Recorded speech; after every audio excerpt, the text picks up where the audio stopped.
YouTube, what is going on? PPS here. We're back. It's the 21st of April. Clean shaven. Everything's off. We're ready to go. Just got to get this bad taste out of my mouth here with a couple of days.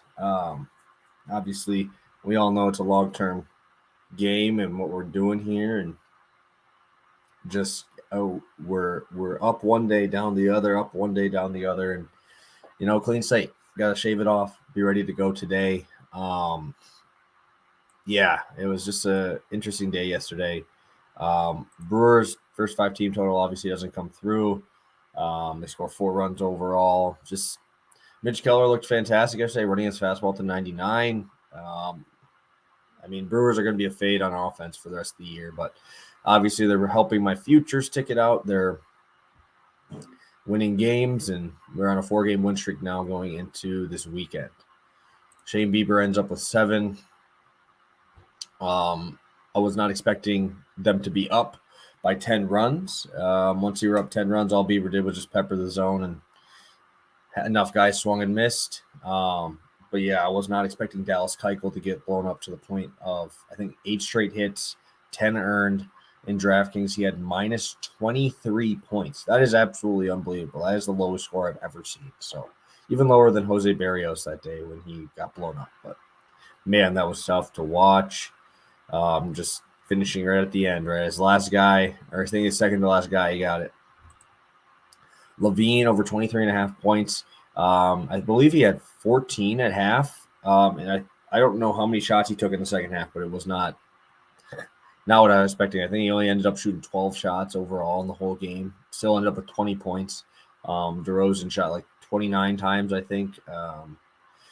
Wouldn't be surprised to see Levine have a pop-off game here shortly with how DeRozan's playing and how the Bucks are going to need to defend him.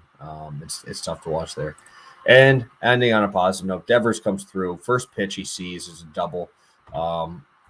So split past the prop. We got reverse swept on the other one there on our show, or on this show. But I have 3 spots today that I like. All right, guys, I'm going to be rolling today with these that I really like today. I think these are going to be good spots, and go into some pitching props I like, and then 1 straight bet. So again, guys, if you could, please drop a like. Appreciate every single one of you guys helping me out by doing that. I believe I will have to check. I believe we had 1 winner yesterday for our giveaway, and I will announce that at the end of the video today. And let's get it started. We're starting out with my guy, Guzman, Mr. Kevin Guzman. Over 5.5 strikeouts, I'm seeing at minus 135, minus 140 range. Over 6.5 is plus 110, plus 115. I'd like you to know I do like both. I think both spots are great here. I get it. The Red Sox have a good offense, right? They got good players, and they have name value, right? And that's tough to really get over when you're looking and you're seeing Devers, you're seeing Bogarts, you're seeing JD Martinez. But the Red Sox strike out quite a bit. This team is not that good of a hitting team, at least early on this season. I believe I've seen that they struck out 6 times last night to Jose Barrios. And now you're going to go up against a guy who is a swing and miss pitcher here in Guzman, bringing more velo, bringing more break on his stuff. The Red Sox are middle of tier on batting average, middle and on base percentage. Really nothing too crazy offensively that scares me away from the spot. We're looking at Guzman mostly here and looking at his repertoire and stuff. And this dude is absolutely electric against right-handed bats. Early on in this season, he's got 6 innings pitched against righties. He has 11 strikeouts. That is crazy. Last year, he had 97 innings pitched, 114 strikeouts against righties. And lefties, he's got 95 innings pitched, 113 strikeouts. So he is more than a strikeout per inning guy. We've seen his last outing, him get 9 Ks through 5 2/3. That would not be a surprising stat line to me. Looking into more of his advanced metrics here, his fastball velo is fine. Nothing really worried about there. He is getting hit on his fastball. That is what's getting hit. Because when you go to those other stuff, his slider's nasty. Batting average against is 0. And his split finger is absolutely disgusting, probably the best in the league. He has 10 strikeouts on that pitch, and only a 167 batting average against, with a 37 put away percentage, 54% whiff percentage on the splitter, and a 60% whiff percentage on that slider. So he is trying to get swings and misses. He's not a contact guy. This is a guy who's going in there for one reason, and that is to strike you out every single time. Looking at his last year's numbers, he was actually tied for 5th in least amount of pitches per at bat. So I like that a lot, that he is attacking guys. He's going right for them. And that could be very good, that we could maybe see him go a little bit deeper in this game to get to that 5.5, 6.5 mark. I like both. I'll probably put a little bit on both here.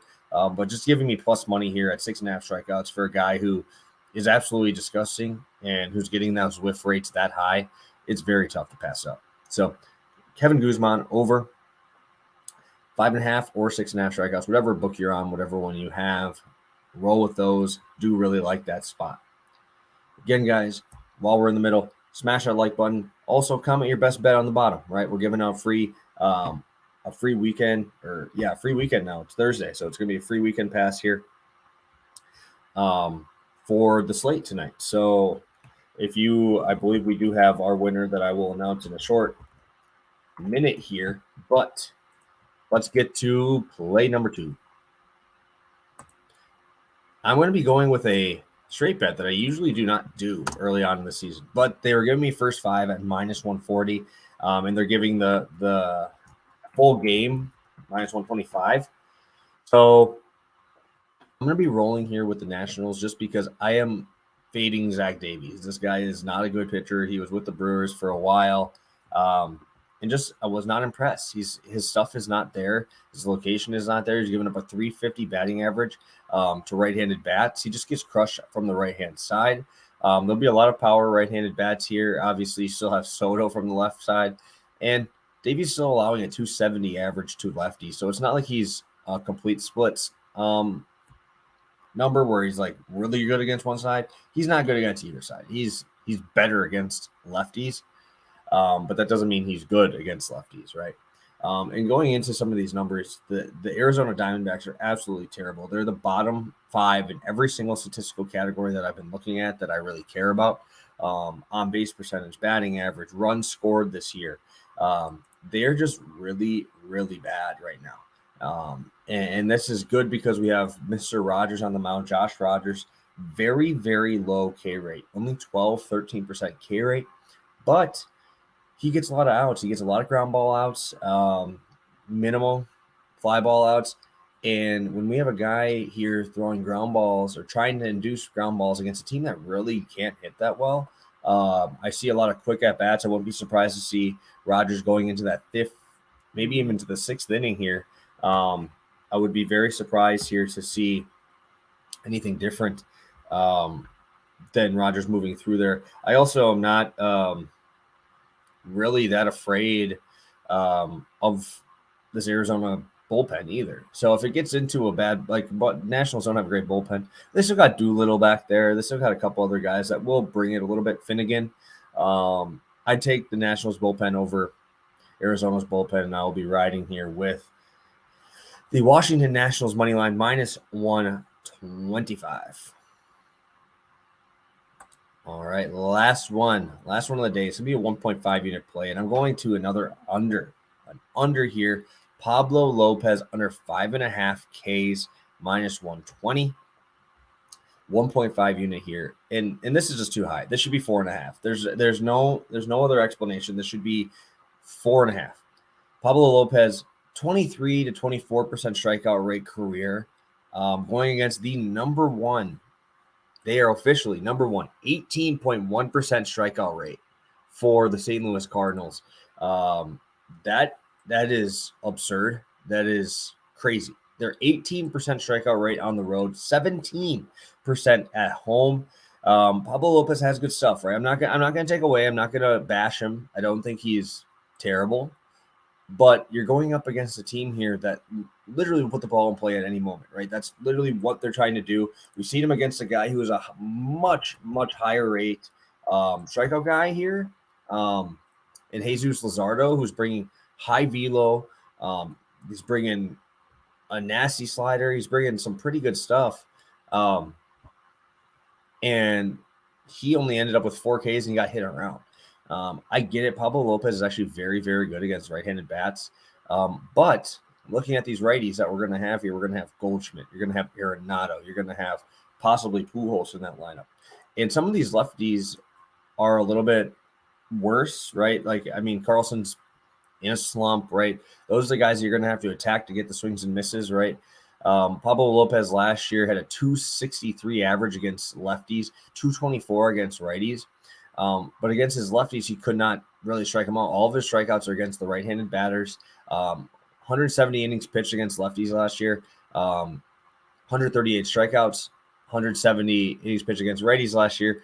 185 strikeouts. So I'm more relying on these Cardinals guys to put the ball in play. When you're looking at these guys, you got DeYoung, like I said, Goldschmidt, Arenado, Pujols if he's in there. And then obviously you go to the left side, you got Carlson and a couple other pretty good bats in there that probably nobody else really talks about here. Bader's in that lineup. The thing is I'm going to take early on in the season, I'm going to take this Cardinals team under strikeouts in a lot of games. They're not going to beat themselves. They don't take strikeouts. I'd take Freddie Peralta. I would take Brandon Woodruff. I would take Jesus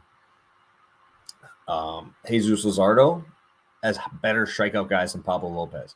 And every single one of those guys stayed under this 5.5 mark.